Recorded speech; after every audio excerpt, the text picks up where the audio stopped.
Este es un programa de filosofía por televisión. Ustedes se preguntaron por qué estamos aquí. Yo existo porque pienso.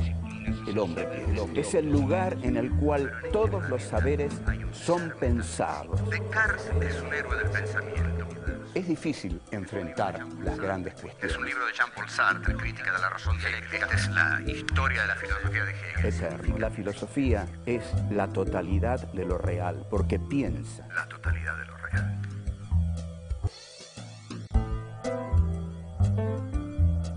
Sacad la filosofía a la calle.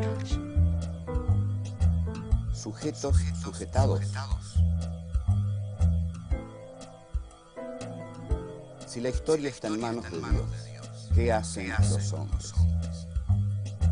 ¿En qué consiste la ruptura de Descartes con el pensamiento teologal del medioevo? Descartes, un héroe del pensamiento.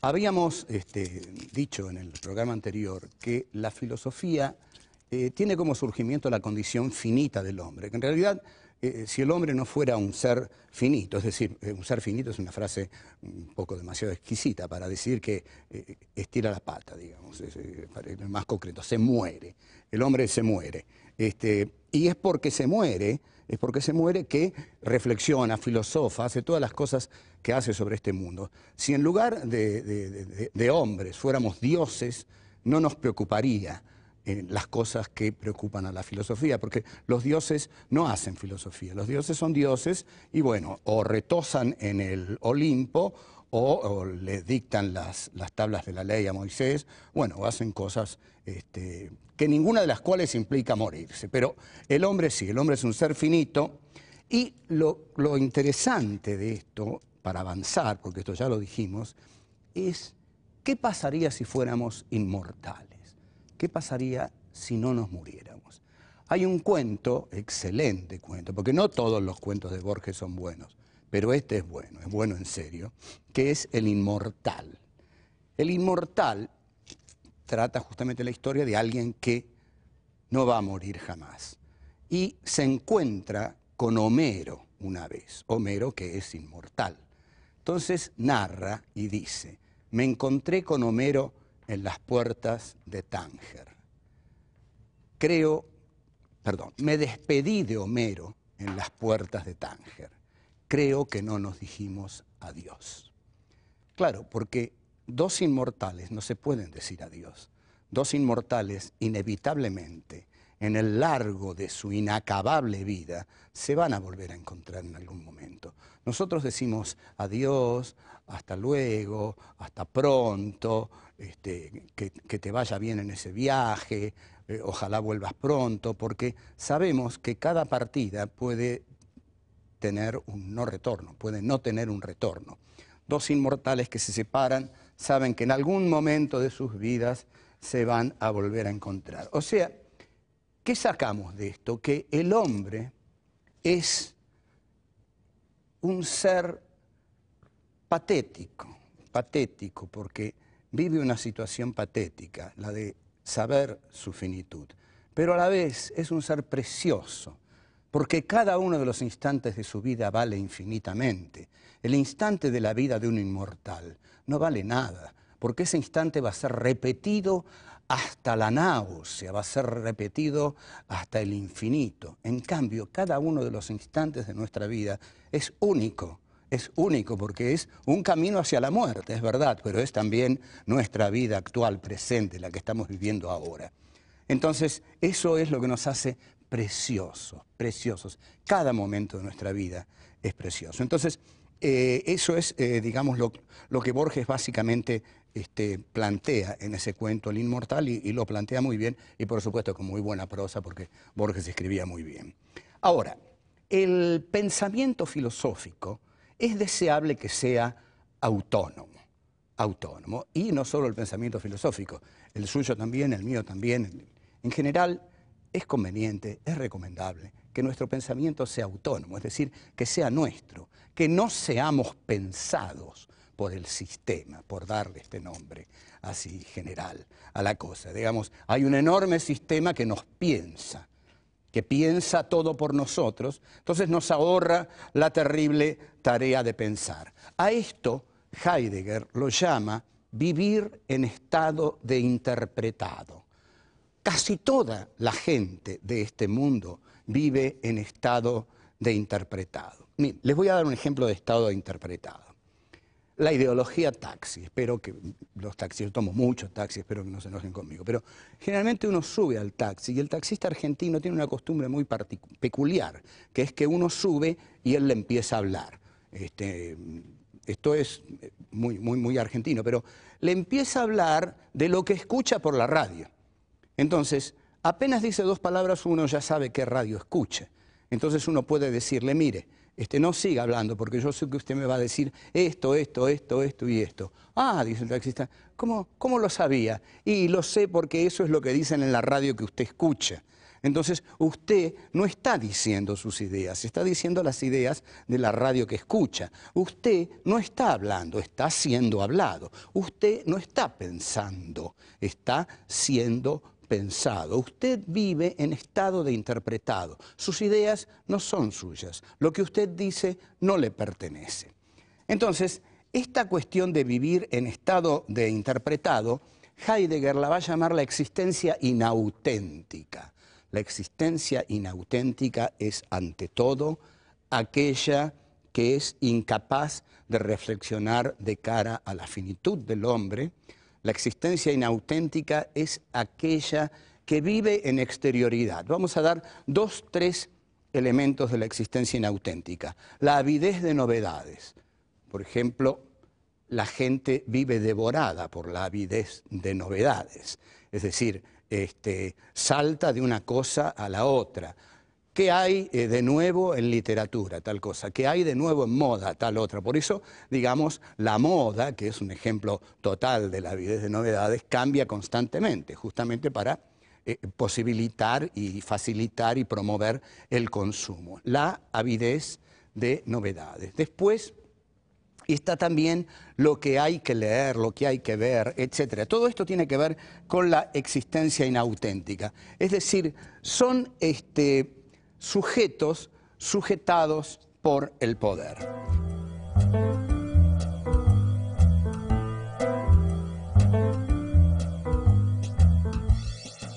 La filosofía tiene como condición de posibilidad dejar de lado a Dios, porque la filosofía es un sistema de formular preguntas y de posibilitar algunas respuestas.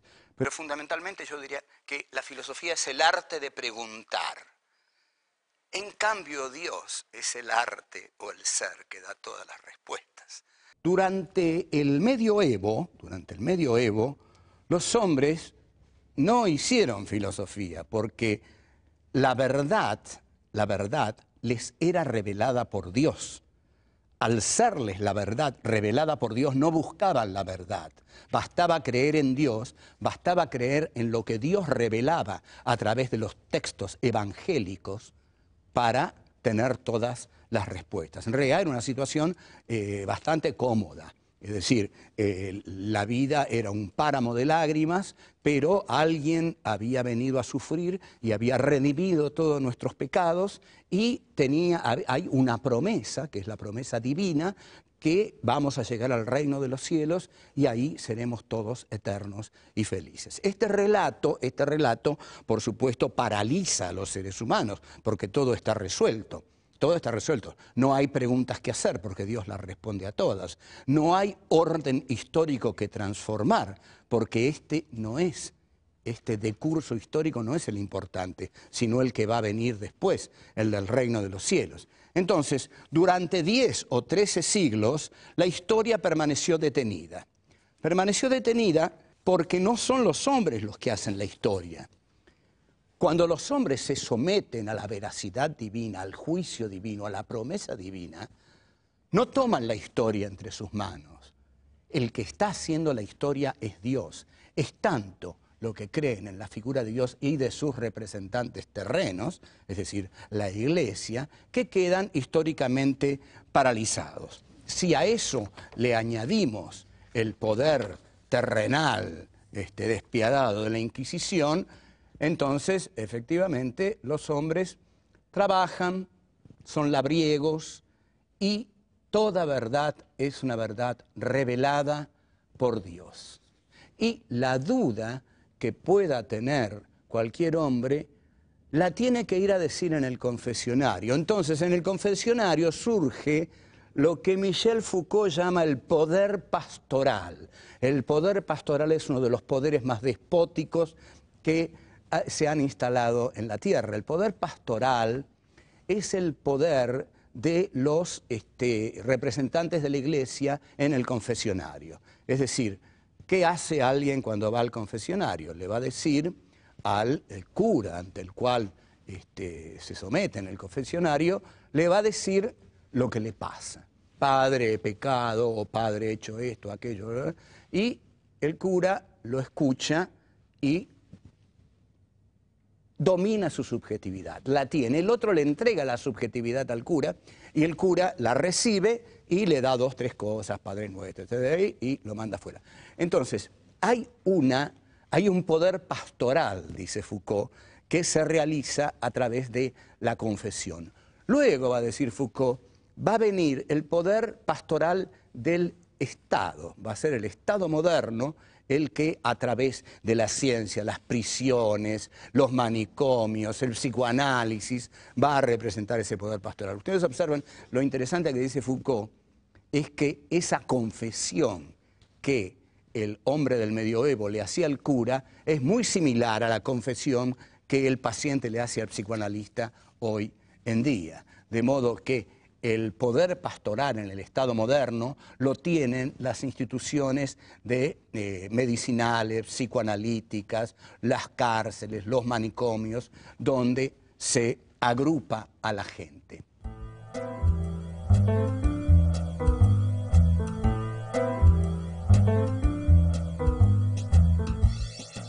Colón, al descubrir América, escenifica la decisión del hombre prometeico de ir a la conquista de los territorios nuevos. Es una empresa capitalista porque Colón va a América para expropiar América. Entonces, cuando decimos que la conquista española de América implicó la muerte de 50 millones de indígenas, tratemos de sacar esta cifra de la estadística y de pensarla como lo que realmente es. Cada uno de esos 50 millones fue uno. Hay una frase que sobre el holocausto judío dice, no mataron 6 millones de judíos, mataron un judío y después lo mataron 6 millones de veces más. Entonces, esta conquista y este genocidio americano del hombre capitalista. Como los españoles eran algo lentos en esto, fueron aventajados por los piratas que robaban los galeones españoles que llevaban el oro y lo derivaban a Inglaterra, que se hizo la gran nación de la burguesía industrial. Ahora bien, en 1637 Descartes pone al hombre en la centralidad, desplaza a Dios. Dios ya no es el que está en la centralidad. Dios ya no es el centro, el que revela la verdad a los demás hombres. Ahora, lo que es puesto en la centralidad de la explicación de la historia humana es el hombre. El hombre, atención, en tanto sujeto. El hombre en tanto pensamiento. El hombre en tanto subjetividad. Lo que hace Descartes es decir, con esa famosa frasecita, pienso, luego, existo, cogito, ergo, sum, lo que está diciendo Descartes es que el sujeto capitalista al cual él representa se define por la subjetividad y que ahora es la subjetividad aquello que da fundamento a todo lo existente. La subjetividad es ahora el subjectum. El subjectum es aquello que subyace a todo lo que existe. Así como los griegos lo llamaban hipokeimenon, es decir, aquello que es como el basamento de todo lo existente, Descartes, al poner el pensamiento como base de todo de curso filosófico, histórico, etcétera, etcétera, ahora es la subjetividad del hombre el punto de partida de todo razonamiento. Con esto entonces nosotros tenemos nada menos que esta subjetividad, no es cualquier subjetividad. Esto que yo estoy explicando habitualmente no se explica de este modo. Habitualmente se dice que Descartes dijo pienso, luego existo, que después vino Kant y dijo las condiciones de posibilidad del sujeto son las mismas que la del objeto, que después vino Hegel y dijo todo consiste en concebir a la sustancia como sujeto. Es decir, ¿qué hace esa gente? No hace historia razonada de la filosofía, hace historia de los héroes del pensamiento, digamos. Descartes, pasamos a Kant, pasamos a Hegel, pasamos a Nietzsche. Entonces, todo esto es un gran movimiento. Es decir, Colón descubre América, Copérnico, Giordano Bruno, Galileo y Descartes. Y Descartes viene a decir, ya que hemos desafiado tanto en el campo astronómico a el poder de la Iglesia, digamos la verdad, el hombre se está adueñando de la historia. Cuando Descartes, es decir, y el Renacimiento, surgen, es que el hombre se está adueñando de la historia. Les voy a dar un ejemplo muy contundente. Durante 13 siglos en la Edad Media no pasó nada o pasó poco. El discurso del método es de 1637 y en 1789 ocurre la gran revolución burguesa, que es la Revolución Francesa. De 1637 a 1789 hay muy poco tiempo. Cuando Descartes escribe el discurso del método, le está cortando la cabeza a Luis XVI, porque ahí es el hombre de la burguesía el que se pone en la centralidad y es el hombre de la burguesía capitalista el que comienza a hacer la historia.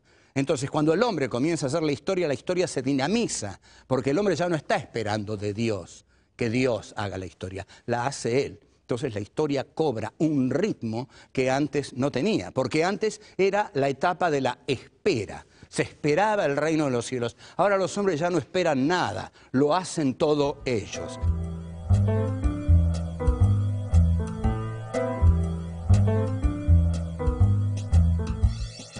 Hegel decía que Descartes era un héroe del pensamiento, y efectivamente lo es. Es un héroe del pensamiento del capitalismo burgués. Con Descartes surge la subjetividad capitalista. A algunos quizás les llame la atención que yo una a Descartes con el surgimiento de la subjetividad capitalista, pero es que la filosofía es así. La filosofía ocurre en medio de la historia, en medio de las relaciones de producción y en medio de las relaciones sociales de producción. Descartes es un señor burgués que decide que la subjetividad de su clase social, la burguesía, es el elemento fundante de toda la realidad. Entonces, Hegel, que también era un filósofo de la burguesía, lo llama héroe del pensamiento porque se ha atrevido a dudar de todo y sobre todo se ha atrevido a dejar a Dios como principio supremo. Entonces, la cabeza de Luis XVI, cuando cae, no es que sea Descartes el que le tiró la guillotina y la cabeza rodó, pero sí es el pensamiento de Descartes el que dio origen a ese proceso histórico que llevó a las turbulentas jornadas de la Revolución Francesa, la toma de la Bastilla y el decapitamiento de Luis XVI. Es muy interesante ver que el pensamiento de Descartes es subversivo. En la Argentina esta palabra tiene un triste recuerdo y en realidad cada vez que la decimos nos ponemos mal porque recordamos etapas muy, muy negras de la Argentina en las cuales ni por asomo este programa habría podido ser realizado. Es decir, todos los que estamos haciendo este programa en otra etapa de la Argentina salíamos a la calle y no existíamos más después. Pero bueno, porque ya nos estaban esperando. Pero Descartes, el pensamiento de Descartes es subversivo porque cuestiona el orden instaurado de la teología medieval, cuestiona el orden de la Iglesia y cuestiona el orden de la Inquisición. Por eso Descartes, que quizás no era demasiado valiente, escribió el discurso del método en Holanda, que era un país liberal donde todavía se podía escribir y pensar, porque en realidad un filósofo para pensar tiene que tener cierta tranquilidad de espíritu, no se puede pensar y estar esperando que a uno lo vengan a buscar para decapitarlo, tirarlo por ahí, ese tipo de cosas, ¿no? El pensamiento exige la libertad del contorno. Los regímenes autoritarios lo primero que hacen es establecer un dogma y prohibir el pensamiento libre. Eso ocurre tanto en la Iglesia medieval como ocurrió en el régimen soviético durante el estalinismo. Es decir, que se establece un dogma del partido y el que piensa fuera del dogma del partido es liquidado, Siberia. Bueno, entonces, el pensamiento de Descartes es subversivo porque lo subversivo es lo que subvierte. Es decir, lo que subvierte es que cambia, lleva a que una cosa se transforma en otra. Y el pensamiento de la burguesía capitalista que expresa Descartes se expresa en la realidad a partir de la praxis de los revolucionarios franceses. Hay cosas notables que influyen en la historia. Una de las cosas que más decidió el ímpetu salvaje de la Revolución Francesa fue el pensamiento, por supuesto, de los ilustrados, el pensamiento de la Ilustración. Los que escribieron la enciclopedia, Diderot, d'Alembert, Rousseau, Voltaire, pero hubo una frase de María Antonieta que llenó de indignación y de fuerza revolucionaria a toda la población, al menos a las clases que pasaban hambre. Le preguntaron a esta reina, le informaron a esta reina que el pueblo tenía hambre. Y célebremente, María Antonieta dijo, ¿por qué tiene hambre el pueblo? Y le dijeron, porque no tiene pan. Y ella respondió, bueno, que coman pasteles. Y este fue uno de los motivos que dinamitó la Revolución Francesa. Esa frase resultó intolerable para la plebe, y la plebe, a partir de esa injuria, decide rebelarse y la revolución se desata. Como vemos, a veces basta un elemento de irritación para que una situación encuentre el desenlace histórico detrás del cual estaba. O sea, 13 siglos de Edad Media no resuelven nada y la subjetividad del hombre capitalista de la modernidad se arroja en una historicidad desbocada que en poco más de un siglo produce un hecho trascendental como la Revolución Francesa. La Revolución Francesa pone al hombre capitalista en la centralidad. Es la burguesía capitalista la que se adueña del poder. La monarquía pertenece al pasado. Una revolución consiste en poner en el centro de la historia a la clase históricamente más moderna, más revolucionaria.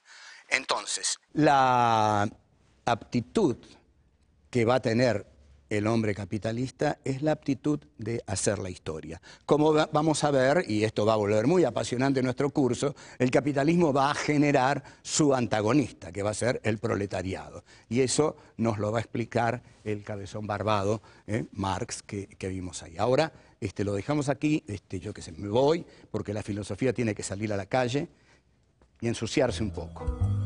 Usted vive en estado de interpretar. Sus ideas no son suyas. Lo que usted dice no le pertenece. La filosofía tiene como condición de posibilidad dejar de lado a Dios. La Revolución Francesa significa el asalto al poder político por parte de la burguesía, que ya